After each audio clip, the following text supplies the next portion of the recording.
యమసభ. యమసభ అంటే మనం యమలోకాన్ని ఊహ చేయకూడదు. యమలోకం పాపం చేసిన వాళ్ళు బాధలు పడుతుంటారు. యమసభ అటువంటిది కాదు. యమసభ అంటే ధర్మసభ. ఆయన ఎప్పుడూ ధర్మాధర్మములను గురించి వివేచన చేస్తూ ఉంటాడు. ఎందుకని?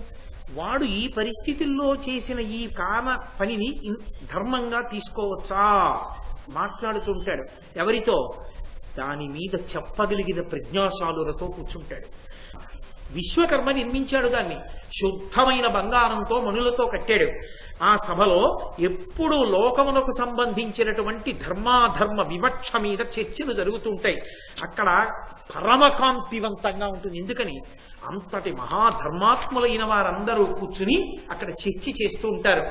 ఆ సభలో కూర్చుని ఉండే వాళ్ళు ఎవరో తెలుసా? యమసభలో అగస్త్య మహర్షి, మతంగ మహర్షి, పితృదేవతలు, యమకింకరులు, కాలచక్రం, యాగాలు, దక్షిణ దిక్కున ఉండేటటువంటి లోకాలకు సంబంధించిన దేవతలు, ఉగ్రంగా తపస్సు చేసినటువంటి వాళ్ళు, కృతవీర్యుడు, జనమేజయుడు, జనక మహారాజు, మీ నాన్నగారైన పాండురాజు.